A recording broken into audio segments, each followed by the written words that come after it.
5 seconds.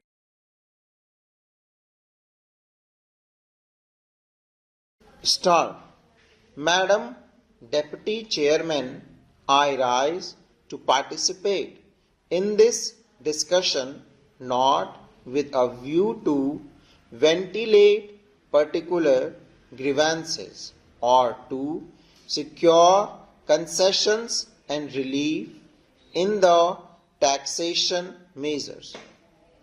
I am one of those who believe that there is no justification for additional taxation unless the conditions laid down by the Taxation Inquiry Commission are complied.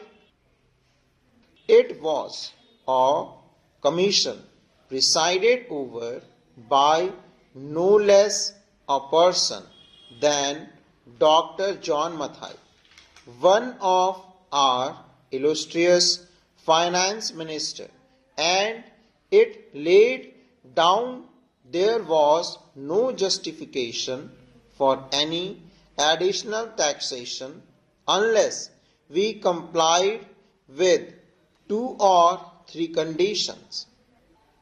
One condition was that whatever tax was realized was being properly spent, that there was no wastage of superfluous expenditure being incurred.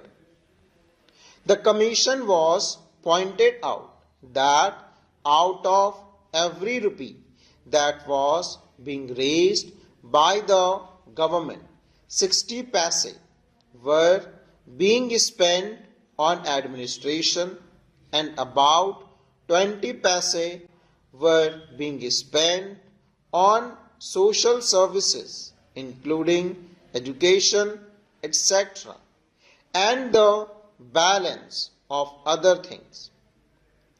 Another was that whatever tax was being imposed should be realized before we brought out measures for fresh taxation. They also had suggested that there was sufficient room for economy in all the ministries and departments, and effective steps should be taken forthwith to enforce the maximum possible economy in government expenditure. Now, we have before us this audit report for 2011-12, which was presented to the Lok Sabha on the 6th June and which came to my hands last night, and I have not been able to study it. I find that during the last 5 years we have imposed additional taxation, and at the same time our revenue expenditure has gone up by about rupees 42 crore.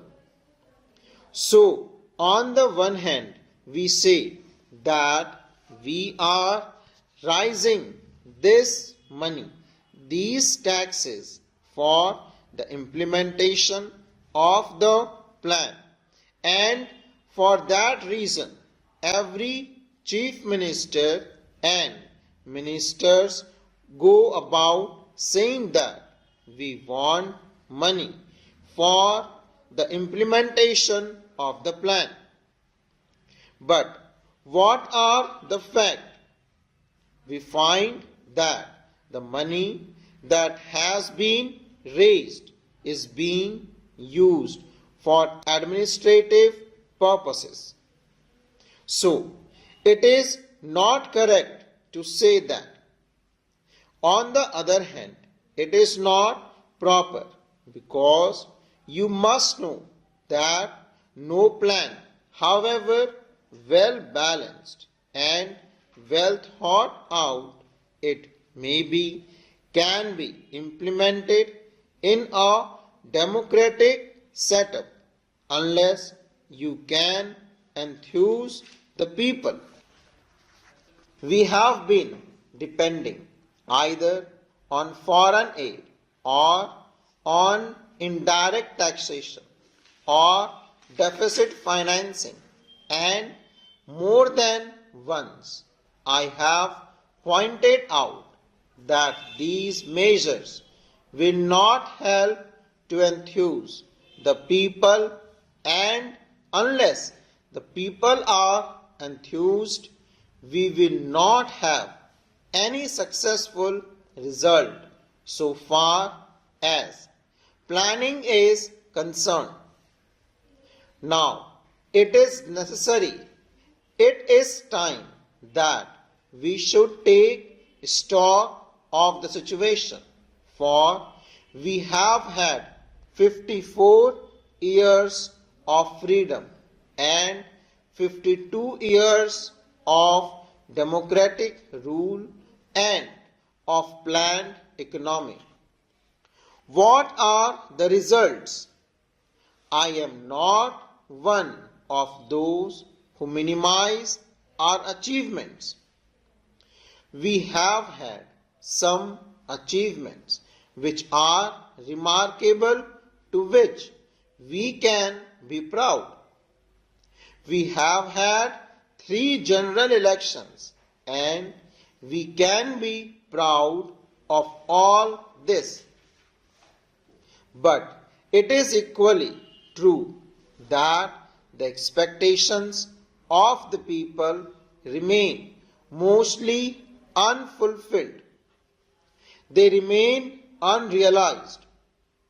What are the expectations of the people? They wanted an adequate supply of drinking water. They wanted a little more wholesome food in their stomachs, a little more clothes on their bodies, a stronger roof over their heads, freedom from the clutches of the corrupt officials and the grabbing intermediaries, and speedier justice. But what have we done? Have we been able to satisfy those expectations? I can say no.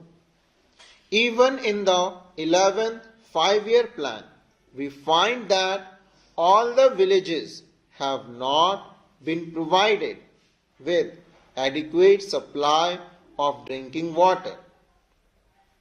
And as for food only, the other day the finance minister himself admitted in the other house that there was adulteration of foodstuffs all round.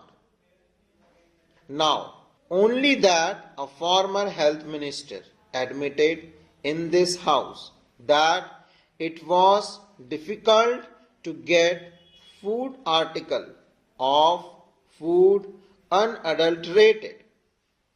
Then what is the use of talking about pure food articles and of other health facilities when the people are getting articles which are as good as poison? They are injurious to health. The other day, the finance minister is reported to have said that the taxation proposal did not affect the common man because he needed only coarse cloth and ordinary food. During the last 5 years, we have raised rupees 424 crores more, including the taxation measures this year. The increase in revenue will be about 75%. Since 2006, we have raised additional taxation to the tune of 75%, and during the 5 year preceding this year the revenue expenditure has gone up by 85%. I would like to know how much of this amount has gone towards developmental expenditure and towards social services, full stop.